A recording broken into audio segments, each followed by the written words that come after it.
Good evening, everyone. I'm your host, comedian, magician, Danny Whitson. But it's all tricks aside, because tonight we're turning the paranormal into the normal. Join me as we explore the gray areas of reality. We're going to talk all things paranormal, UFOs, ghosts, cryptids, and aliens, and see how it's all connected. This podcast is brought to you by the Experiencer Support Association, and we are live. So if you're an experiencer yourself, or you're just plain nosy, be sure to send me your question and subscribe to the podcast.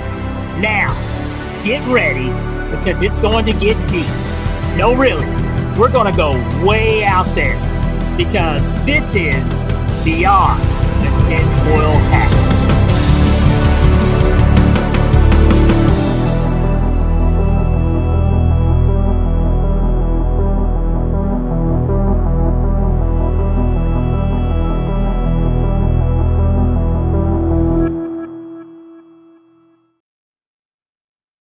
What's happening, my paranormal junkies? Welcome to Beyond the Tinfoil Hat, and I'm your host, Danny Whitson.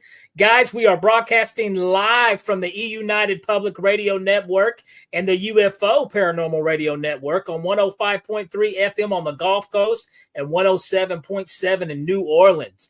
Guys, we got a fantastic show for you tonight. An amazing guest. This is his second time on the Beyond the Tinfoil Hat. So, that's becoming a special club because very few people have been here twice. So that means, we got a great guest if we want him to come back. But anyways, I hope you guys are doing great. Get your questions lined up for the chat tonight. It's been a crazy week. A lot of weird things are kind of happening. I don't know if you're kind of following the paranormal, UFO, UAP, whatever you want to call it, world. But it seems like the drone activity has calmed down a little bit. They're just not talking about it much. But as far as we know, it's still happening. And from what I hear, whenever President Trump gets in office, he says he's going to address it first thing. So fingers crossed. Let's see what happens there. But anyways, before we start the show, I think we want to bring on everyone's favorite sidekick here. Mr. Behind the Scenes, too nice to be mean, Mr. Chris Green. There he is. How you doing, man? Good. How are you? I'm doing good. How was your week? My week was good. Trump wants to make Canada the 51st state now. Oh, I know that's.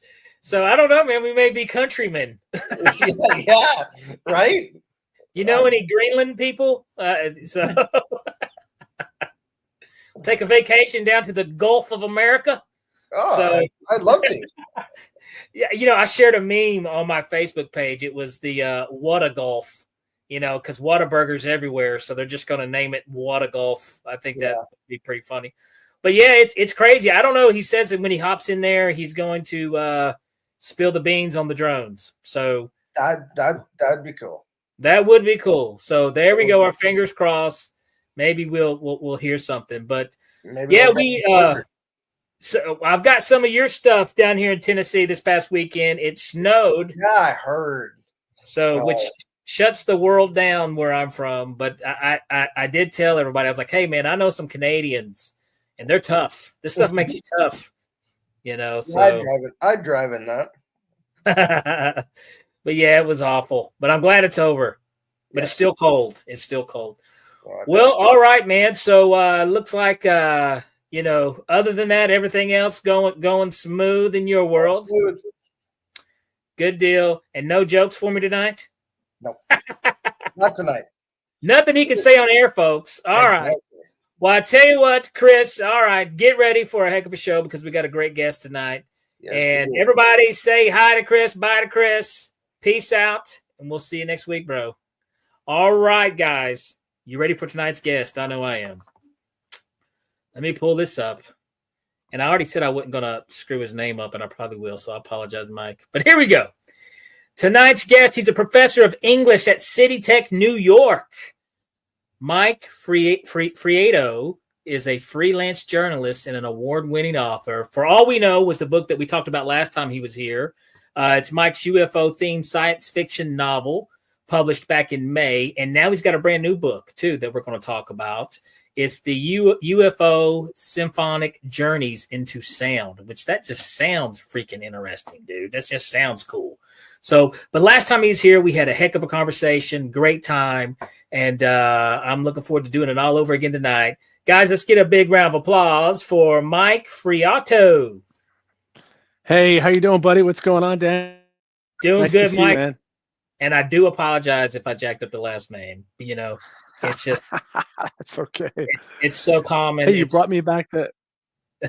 It's okay. People struggle with it, but like you said, you brought me back a second time. Usually, people invite me back the second time, but for me to apologize. So thank you very much for that. Well, I've been my whole life. I've been Danny Winston. I've been Danny Watson. I've been, one time an MC brought me up. I don't know what this kid was thinking. Danny Whitewash, ladies and gentlemen. I was like, whitewash? What are you talking about? So I'm used to my last name being jacked up too. But I tell you what, mine. If you don't care, do you care to maybe give a little more in depth for the viewers, people who may not know? So a little bit better introduction to what I gave you. Oh, sure. Well, I think you were right on, and I hate like long kind of bio introductions. But I'll just say that I'm a writer, author, and journalist. So I've written widely about everything. I've written write for newspapers, magazines. I do have some subject matter that I really do zero in on and focus on. And the last time that I was here, I talked about my book For All We Know, which was a kind of a fictionalized. It read like a memoir, and I wanted it to read like those were my experiences, because some of them were. But I also wanted the liberty to fictionalize. So I wasn't contained in some journalistic box there. And UFO Symphonic is a follow-up to that. Really, it's a nonfiction book. And so what I do in this book is connect the phenomena. So it's the UFO phenomena. It could be UFO, it could be ghosts, it could be cryptids, like you said at your introduction. It could be things we just don't understand, and how that can have a music or a sound component. So you notice it says journeys into sound. And that's something I discovered as I was writing the book. I'm a music journalist, so I've done a lot of, go to shows, write up stuff. And I wouldn't say I'm not a critic, I'm an enthusiast. I know you're from Tennessee. We talked about bluegrass. I'm, guy from New York City, but I love bluegrass. So go figure. Well, it's great music. That's the bottom line. And so what I discovered as I was writing this book and really researching and gathering people's stories, they're not all mine. So I kind of inserted people's stories from the UFO community, basically anyone that wanted to share a story. I did kind of qualify it. I wanted it to be, all I wanted is it's true. Tell me something that is inexplicable that is associated with music. That was really the criteria. And I got some wonderful stories. And I do I don't interpret anyone's story. What I do is kind of lay out, what is this thing called music? Why do we do music? Why do human beings do music? And the fact is we don't know. We believe that humans began singing before we began speaking. So the anatomy of that allows for singing, which by the way allows for crying, allows for other kind of interestingly connected to emotion. But it's deep in our consciousness and unconsciousness. And so I really I was want to ask, do any other mammals sing? Do apes or sure. Great question. So first of all, birds sing, whales, there are lots of animals that sing. There are primates that sing. So that's a great question. Gorillas actually have favorite eating songs. So like while they're munching on their favorite, they have a song that they yeah, it's their favorite song. And there are primates that will use kind of, we'll call it singing, vocalizations to rally up the troops, to kind of communicate. There's pecking order, and who's at the top of the food chain. But you'll hear monkeys go, "Ah, ah, ah, ooh, ooh, ooh, ooh, ooh." But it's more than just singing. Sometimes there are more complex vocalizations, um, but it's using sound. And I just found that that's super interesting, because for us, what I'm saying here is that music is a contact modality. And for some people, that could be contact with the dead. That could be contact with another non-human intelligence. Music is so complex. And we can go at it in so many ways, as I came to learn. Just say, for instance, you're from Tennessee. You're not too far from Mississippi, but just say the music of the Delta. Just think of Mhm. what went into the creation of that music. This Oh my gosh. the right, the African rhythms, British Isles melodies, the instrumentations. Not to mention the hardships and the lives and how this thing was created. Put that together with what is the Delta itself? What is this land mass? What is this thing? And how this music then becomes, taken up by groups like Led Zeppelin, and Yeah. they put it on a big canvas, putting it, melding it with British Isles music, and you have this whole other interpretation. But more than that, there's just, have you ever listened, Danny? You just listen to music and you think, I often feel when I'm hearing like the sounds of birds, or music itself, you feel like there's something being said. I just don't know what it is. Oh yeah, That's all the time, man. I mean, now a lot of times though, I think I've got a bird that's singing Marvin Gaye outside my window about 5 a.m. every morning. Let's get it on. And I'm like, shut up. But yeah, but no, and this is something interesting too, because we talk about all the other creatures, animals, and stuff that sing or use music. And you remember a popular movie, Close Encounters of the Third Kind? Wasn't it exactly. almost music as a communication source?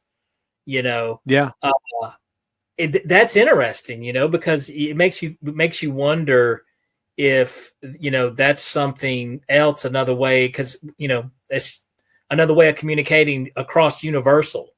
You know, maybe other right. I mean, dimension. as it happens, yeah. I mean, and that's a great point. It's in the book, and it's even to the extent a human, on the human level. So I can go to Nigeria, and I don't speak the language, I don't speak, but I could listen to the music, and in fact, it could be moving, and it could be emotive, and it could have a great effect on me. But it, understand it, even if I don't like music from wherever.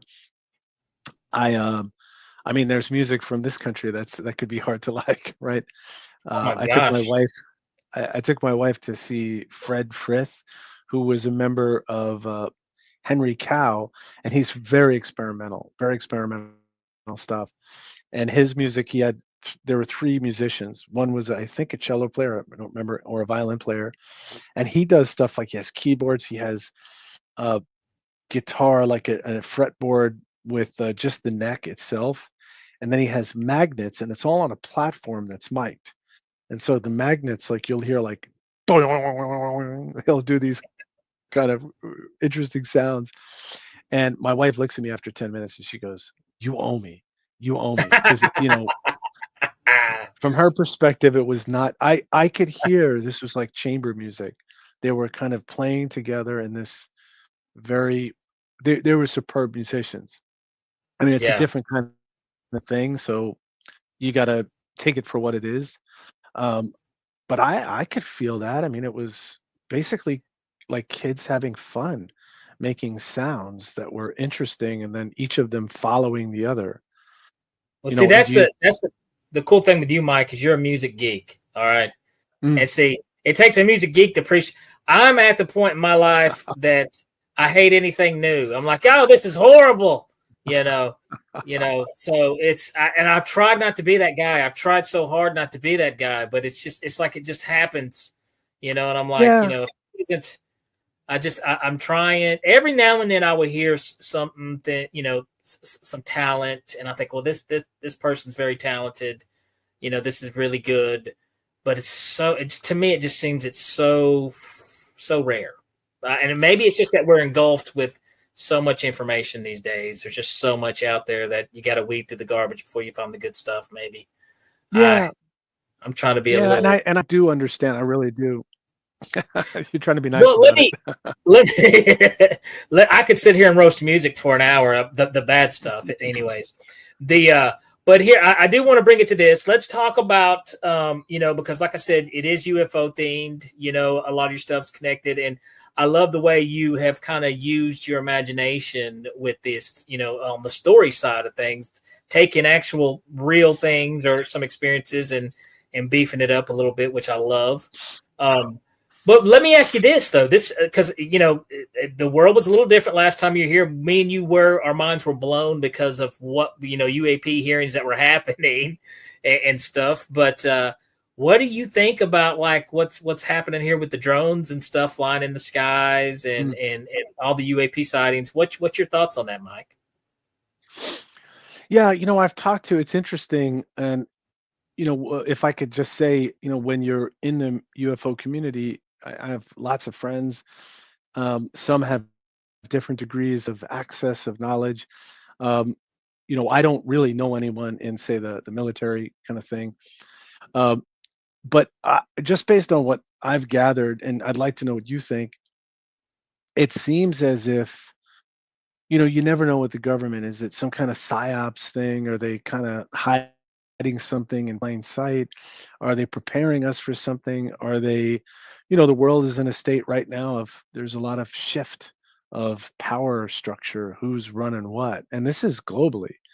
Yeah, And who knows? Is it there have been just as many um, sightings of metal structures that are drones as there have been of plasma type yeah. things that are kind of looking fractal. And so it's we all know the government has been deeply interested in UFO subject. They're deeply interested in things like remote viewing and psi, all kinds of psi experiments. And and if I may, I want to give a shout out to my friend. He didn't want to be named, but he was showing me this cool remote viewing stuff, and I could tell he got emotional. And I was getting ready, prepared for this. So I just want you to know, I was hearing you, I was seeing what you were saying, and just so moved by he showing me, how, and I feel this way, and I'm sure you do, that you feel like you're beginning to understand things.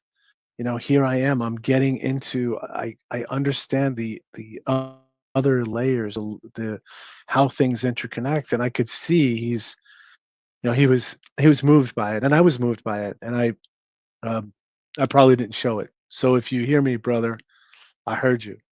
Um, and so just back to your point, it's so damn hard to say because the government, it's ever since there's have been.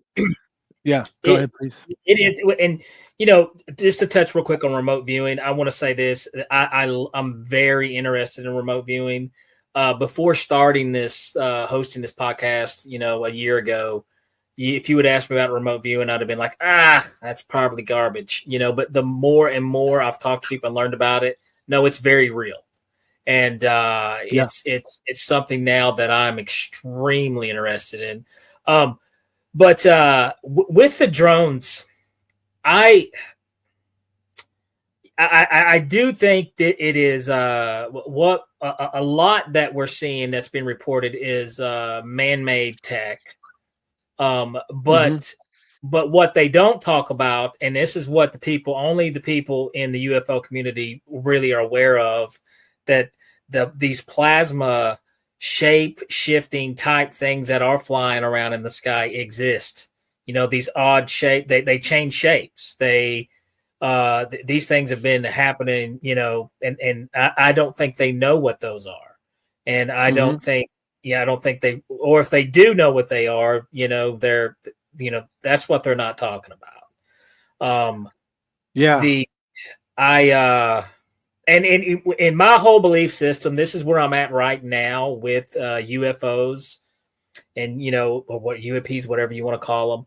I probably think the majority of the things that are flying around right now is reversed alien technology, and we have cracked the code of something. I think a private company is the one that is doing these things. That way, the government can use money loopholes, and they can keep failing their audits, and there's no way for them, for it to be traced. I think the government likes to keep things disembodied, all screwed up. It's hard to find an answer in a big pile of mess than it is a very well organized place, and the government is not very well organized. So, I think they're keeping it just like how they like it, and I don't think we'll get full disclosure until if you call them aliens, interdimensional beings, force our hand. So, but I you're hear right. you. The world is, and the world is a very crazy, changing place right now. And World War III is still a very, very well, strong possibility. I don't know. 2025 makes me a little nervous. I hear you, and I'm not sure, but I hear there are leprechauns in Greenland. I don't know, but that's where I'm going. But just to make fun of that a little bit, I think the government hides these things in plain sight, and I think I've said that. And the thing is I think that they know. There's no doubt they know that there's a there because they're studying it. They're very curious. There are programs. There's serious tech and research. The thing is, they don't know what it is partially. So they know there's something there. They don't really know what it is. And I also think that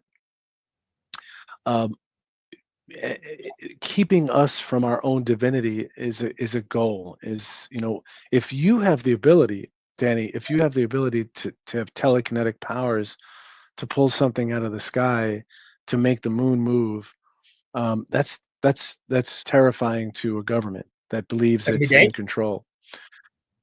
And I think that's partly what's going on is they know, and we all know. It's sort of like, to me, it's nothing new.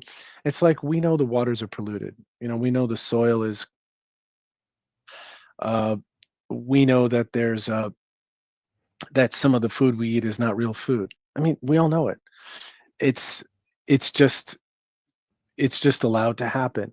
You have Congress is discussing this. You have Grush, you have Ryan Graves, you have, just today I watched listened to something on Jesse Michaels, and this guy came out and said he saw tech, and he saw these bizarre things he couldn't comprehend. And people are coming out, and yet most people, most of the population is sort of like, yeah, whatever. What's on? Let me see what's on. What's on whatever channel. And I'm not putting that down.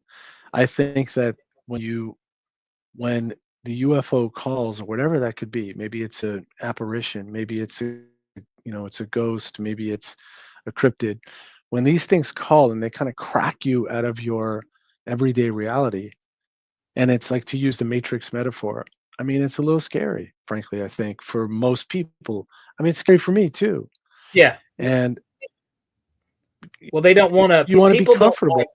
They like comfort, and they don't like, if it's something that they don't understand or they can't explain, and if it gets a little too much for them, their answer is to. And I used to do the same thing.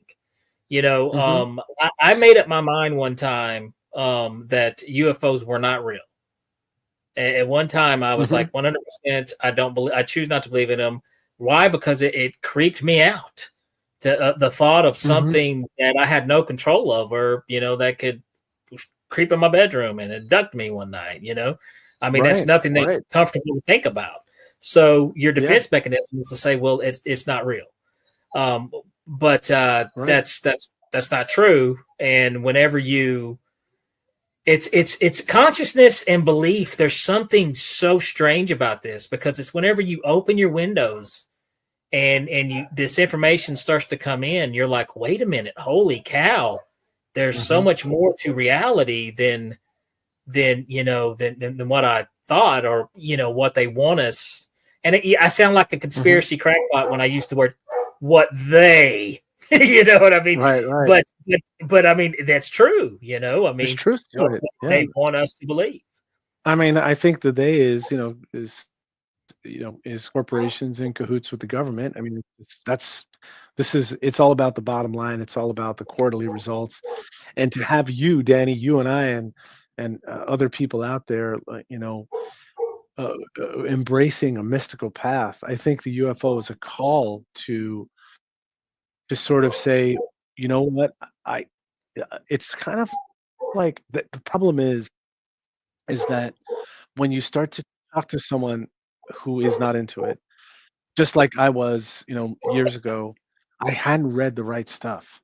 I hadn't Yeah. understood the right things. And so when you start to go down the path of reading the right things and having certain experiences and talking to certain people, you realize that, well, what you're saying too is reality is dreamlike, and Yeah. it's not 100% wrapped tight. I mean, this is what physics is telling us, that there's particles are entangled that are potentially uh, great distances away, um, that things sometimes if I will influence the outcome of an experiment by being the experimenter. It's bizarre. I mean, quantum physics is telling us that there's mostly empty space between particles, and what we see as reality is kind of provisional. I mean, just to Absolutely. take for example, this cup, is this cup, where did these particles, they were rocks once. They were rocks that, how were they formed? Thousands of years. Where were they formed? Um, let's look at all that deep history that goes back to like the formation of stars, right? And then Absolutely. here it is now gathered up. It's a cup, right? What's going to happen when it breaks and when it crumbles, when it becomes refuse, when those particles get scattered? What about 10 million years from now? These things are provisional, just like we are. And actually we're getting ready. We're gonna have to jump to a break, and we've got a great question that's popped up here by Liv. But I tell you what, Liv, since we're so close to the break, we'll wait until after the break, and we'll read your question then. But thank you so much for popping in. I see you, Lisa. Hey, Christy and Liv. Thank you guys so much for popping in the chat here. But yeah, we're going to cut to the break. Then, Liv, we'll get your question up as soon as we get back from the break. But yes, and Mike, one real thing before we cut to the break is we're all made of stardust. So everything. Star stuff. Yeah, star stuff. But I tell you what, guys, hang tight here. We got Mike. Say your last name. Fiorito. Fiorito. We'll be right Frodo, back, guys. After this Frodo, like Lord of the Rings. There we go.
Have you ever wondered, or maybe just thought to yourself, if there were others just like you?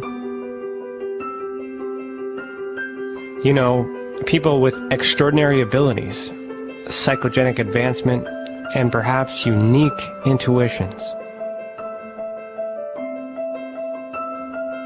Maybe you just wondered if there were other people who experienced unimaginable, unexplained, or even unusual and paranormal events.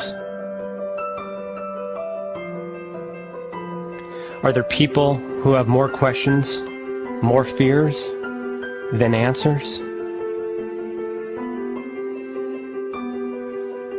Well, you're not alone. You've never been alone. We believe you. Sign up for EA today.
Business. It's your property. Your assets are worth protecting. Blacklight Investigative and Surveillance Services specializes in patrolling and inspecting residential or commercial property against fire, theft, vandalism, terrorism, and illegal activity. People and buildings are monitored to prevent crime. Keep your property, your people, and your assets safe from threat. Our elite staff are dual licensed private investigators and security guards. Blacklight Investigative and Surveillance Services. Go to blacklightiss.com.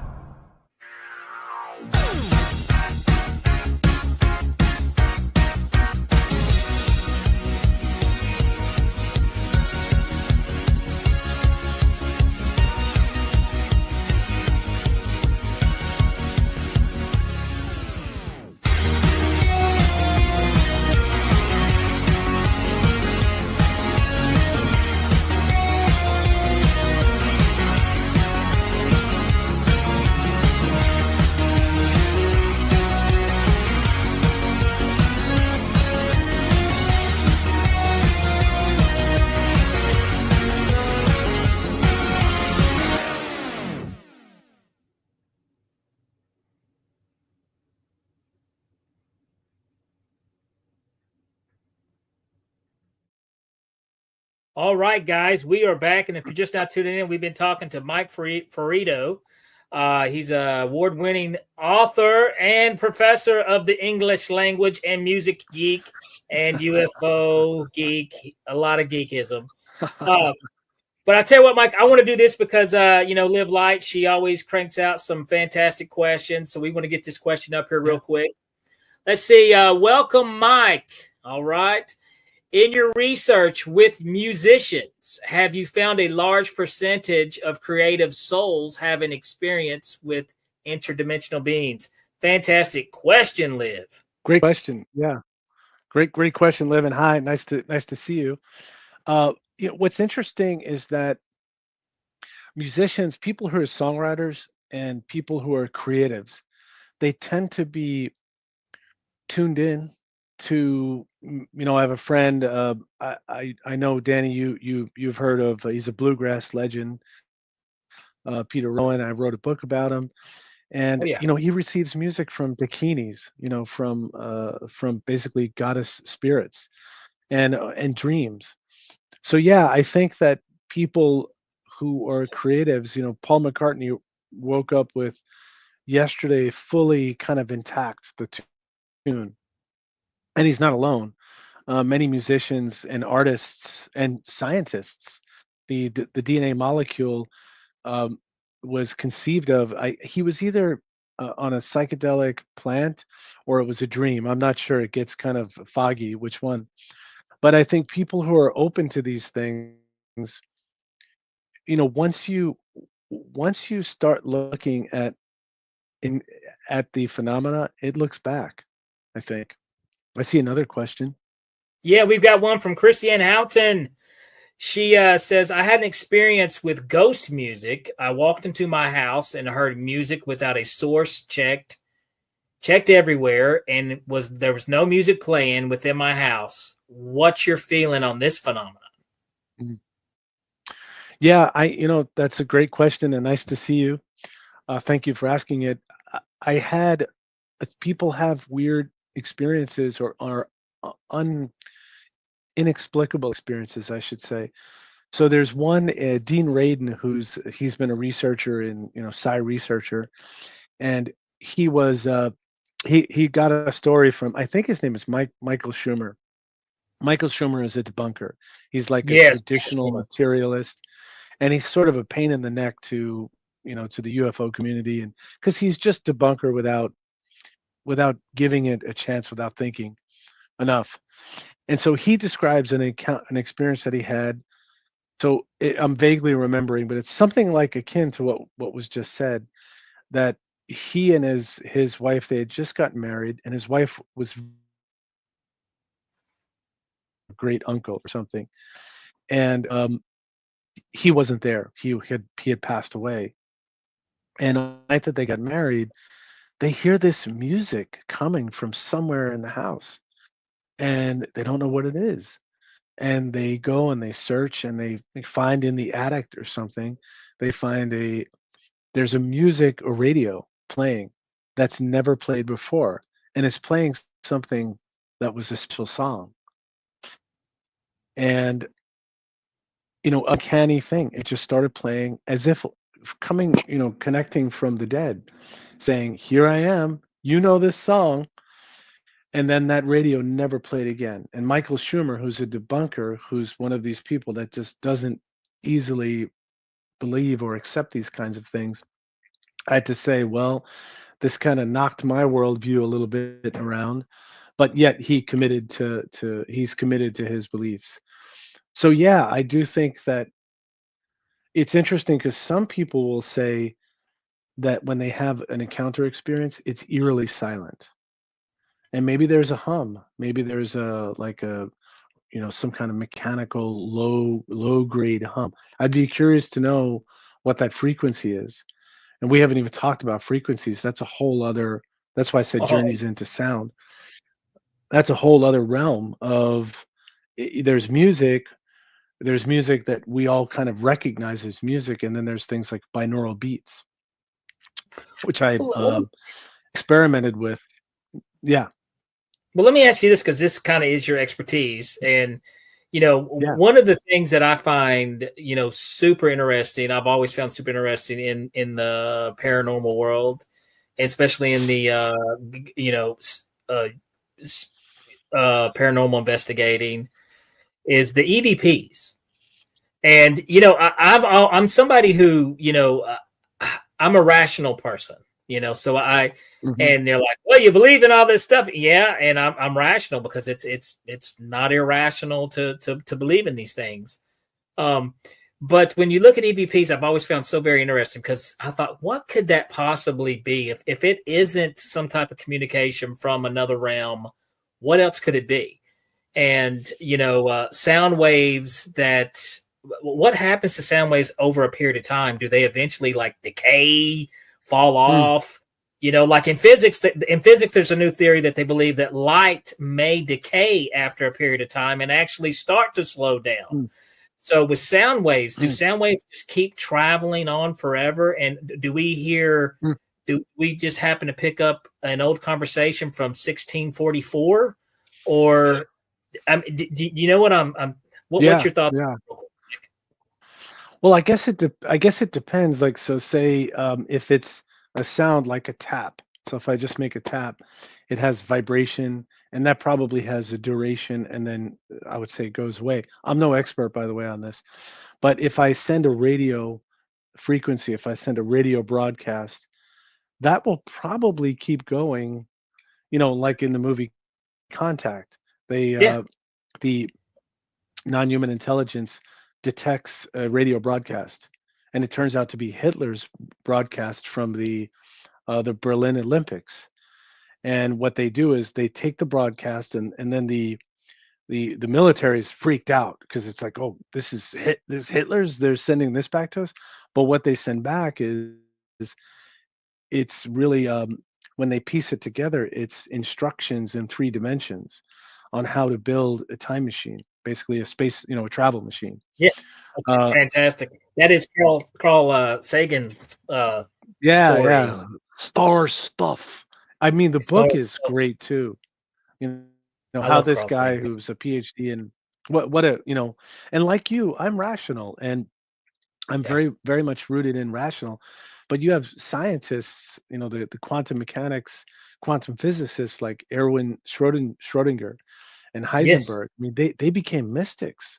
They were like, this stuff is mind blowing. Well, thanks to him, though, thanks to Schrodinger, is nothing exists until it's observed. So what does that tell you about your consciousness? That tells you right there, Mike, that there is Yeah, another reality that exists that doesn't exist until we create it. So absolutely. Yep. it's a little Yeah. nuts. So I tell you this, I do, because we do got some questions coming in, and we are unlimited, and gosh, there's so Yeah. much that we can rabbit hole and talk about. But Liv's got another question. What is your experience with the best Hertz frequency? I'm sorry, I'm trying to connect Yeah. with source. There are different claims to 432, 369, 528, 963 hertz, etc.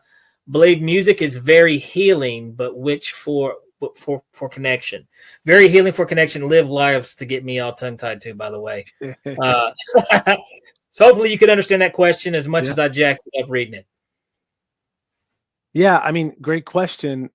There's a guy, if anyone, and Liv, if you've heard of him, Stephen Halpern, who's much more of an expert than I am on this stuff. Stephen Halpern's he's a new age, he's a founding father of new age music, and he creates music that's in those frequencies, and they have different applications. So I don't know for sure, but I would go to his website. He actually wrote a blurb for the book. Um, he Nice. read he read some of the book. He didn't read all of it because he said, I'm not going to continue reading it. He said, I'm seeing in your book things that I'm working on in my book, so I don't want it to bias me. But if you go to stephenhalpern.com, and he has a whole range of stuff to talk about along with his music. If I can say to that effect, Liv, in the research I did for this book, I went to sound baths, and so they have chimes and bowls, and they're ringing at different frequencies. And so oftentimes what they'll do is connect which bowls they may use during certain ceremonies. They may even use, some cases there are gongs that they use, and the gongs will be connected to horoscope. They'll be connected to time of the year, and so on. And so people have done deep research, and this goes back to Chinese mystics long time ago. Um, but now, in our Western culture, we have the benefit of these kinds of things. So I've sat through, and I can tell you, if you sit through uh, a gong a gong yoga, you are going to go places. You are going to have encounters. You're going to hear things. Robert Monroe of the Monroe Institute wrote about this kind of stuff, where he would return back to a place, and he had non-human intelligence, very much in the way that people have encounter experiences, that telling him, trying to educate him, be funny, trying to educate him to teach human beings how to become better people, to be more protective of the planet, to acknowledge the interconnectedness of things. So when you start to use these tools, I mean, some have maybe more calming effects, some are more meditative. So I would explore the different ways that you can go about this stuff. I went to a sound bath, and I remember running to it. It's New York, so I'm like, get on the subway, and the subway's late. You sort of get there, you're huffing and puffing. Get out of my way! I'm going to yoga. Ah, ah. And then I lied down. I'm thinking I'm never gonna relax because my heart's thumping. Man, the sound, the chimes, just they engulf you. It's like ocean waves of sound, and you go places, and you start to hear things. So these are very powerful tools. Now, if you introduce, like, and I'm not encouraging these things. I'm not encouraging these things. I'm just saying, if you introduce uh, you know, a, a sacred plant into that matrix, that's even that becomes even more powerful. Um, I did go to some a San Pedro ritual. A Colombian shaman held this ritual. It was beautiful. It was just full of love and inviting you to be respectful to nature, to each other, to celebrate this life we live. Um, I went with my wife, and it was just beautiful and moving, and it took you deep into a place in your heart. That was my experience. But that was a Nice. long-winded answer. I hope I answered that, Liv. Oh no, I think I that's a thought it was great question. perfect. Liv comes up with some great ones. She really does. The and she even talks about the crystal sound bowls, and the gongs, ancestral connections, Yeah, and the but your experience was out of this world, I'm assuming. it was incredible. And it's there's meditation, which is one thing, but when you add a sound to it, it almost is like it's very powerful, and I'm going to say automatic. And even if you don't, a lot of times people will go in there. I was told by, I spoke with the gong master. He said, you get, like, the husband goes and his wife goes in there. He goes, I'm just here for her. I was going to go get a drink, but I guess I'll go sit down and do this It's thing like with going to getting a pedicure with the wife. Yeah, I'm just here because she wants me exactly here. Yeah, right. Those things right. feel great. And then, Uh, winds up with tears, and because you go to places emotionally, uh, and just profound experiences that you may I had experiences where I was hearing things like argumentative. Funny, it was like this old kind of, uh, uh, you know, kind of strega. We call it in Italian. It means like witch, but it doesn't. It could be like grandma's a strega. But like arguing with me, and I'm thinking, is that me? Am I arguing with myself, or who am I talking to? But it's as if these, we are connected, that there's a veil over us that kind of blocks those communications. Music, meditation, creativity, um, using sound. There's all kinds of ways to achieve these things. And that's why I said at the beginning, music is a contact. It's just another contact modality for the various ways that people might um, lift off, into, in a way, into and out of. It's both, because it's not just out Absolutely. there, it's in here. Yeah, yeah. You know? Uh, One more question here from Live Yeah, Light. yeah, Do you think we can reincarnate a mystical sound experience just at home with guided meditation? I think absolutely. yeah. I think so. Yeah, and they have there's stuff that you could get. I was playing with binaural beats, and binaural beats. So what it is you have two frequencies in. Robert Monroe developed this with other people, uh, other technical people. You put on a headset, and you'll hear two frequencies, and they're at different frequencies, and it creates this warble effect. And what happens is you go into like a hypnagogic state, where it's that pre-dream state. Now, if you keep going with it, it's going to go beyond that. When I can relate to, maybe I'm sure some of your listeners live, and other folks can. You're sitting somewhere. You're not trying to sleep, but you're kind of falling off, and you have these hypnagogic images. They're kind of bizarre. They don't really make sense. Um, if you kept at it, they would form into a narrative, and they would become like a dream. Tibetan yogis feel that when we dream, that this is a dream, and just becoming lucid in your dreams is a practice for becoming lucid in your life, because this is just a continuation of dream. And we're confabulating all of that we see. I mean, a lot of it's kind of consensus. There's a consensus dream. I mean, let's face it, everything we see, I look around, is something that someone made. It's something that comes from someone's mind. Say it all the I time. mean, nature is pure imagination. When you think about it, like nothing looks like nature. Nothing looks like oceans or trees. Isn't that Yeah. kind of interesting? Yeah. Man-made stuff, people-made stuff. It's kind of, geometric and, but, nature is just, it's so fertile. It doesn't have to be like this. It could just be Absolutely. water, rain. Yeah, I say that all the time. It's great question, Liv. Great question. Unfortunately, we are Thank getting you. close on time here.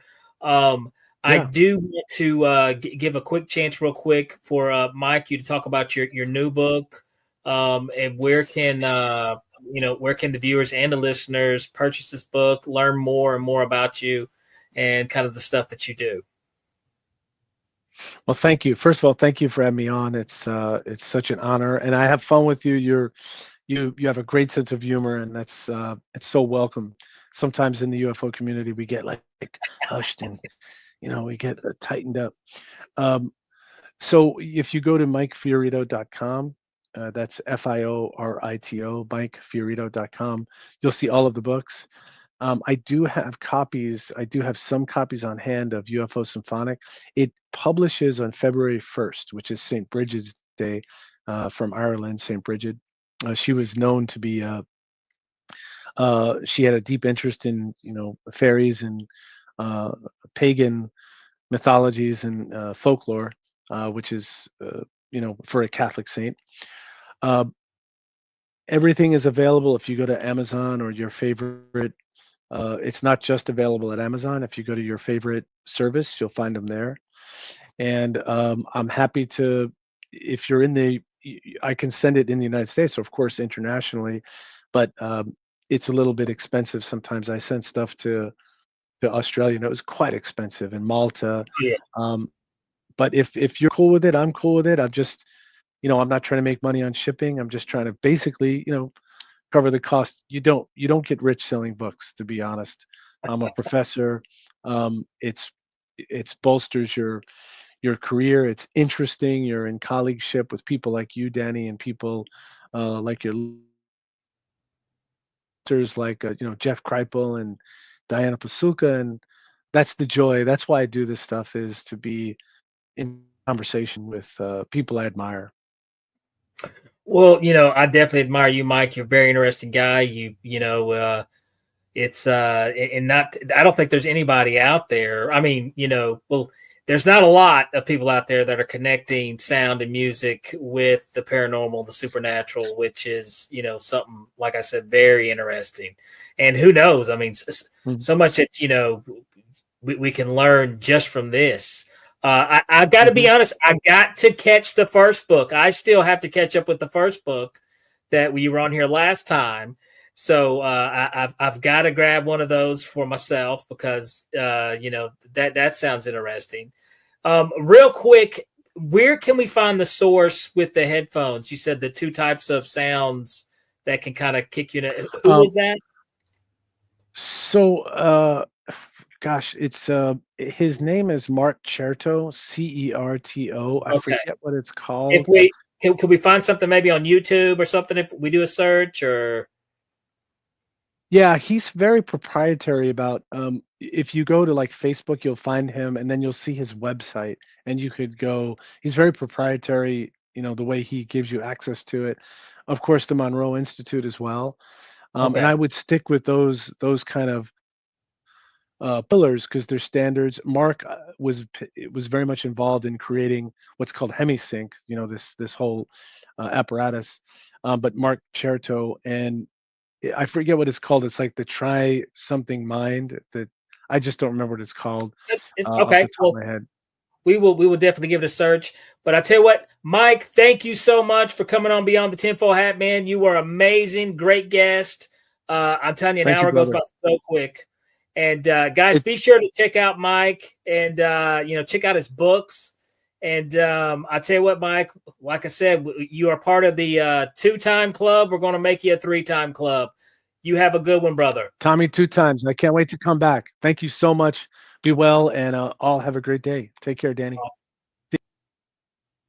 All right, guys. Hey, first of all, I want to say thank you, Liv. Thank you, Christy, guys, for your fantastic questions with Mike. You guys be sure to check out his books, man. I've got to check them out, too. Now we've got 2 of them that we really got to check out.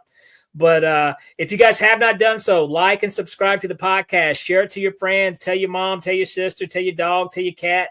Tell them to hit that like button. Smash that like button. I always say smash. They say smash the like button. Anyway, smash the like button. Be sure to subscribe to the podcast. Also, we are broadcasting live from the EU United Public Radio Network and the UFO Paranormal Radio Network on 105.3 FM on the Gulf Coast and 107.7 New Orleans. Like always, paranormal junkies, be sure to head over to the experiencersupport.org and show us some love at Heed the World on Patreon, and also check out some awesome articles written by our very own, Tessa's very own, Ryan Stacy.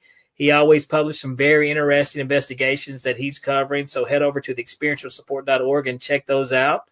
And anything else am I forgetting to leave out? Oh, that's right. Show your boy some love. Danny Whitson, Magic and Comedy on Facebook, at Super Magic Boy on Instagram. Give me a follow.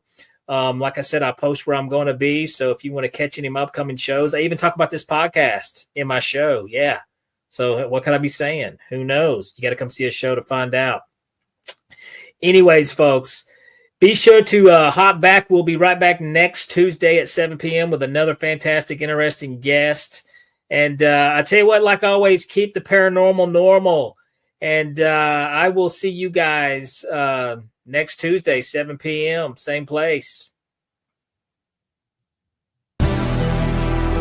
All right, that does it for this episode of Beyond the Tinfoil Hat. A big shout out for tonight's awesome guest, and a bigger shout out for everyone who tuned in. And if you haven't done so yet, be sure to subscribe to us on YouTube or wherever it is you listen to your podcasts. And like always, be sure to stay curious, heed the world, and keep the paranormal normal. I'm your host, Danny Whitson, and this has been Beyond the Tinfoil Hat.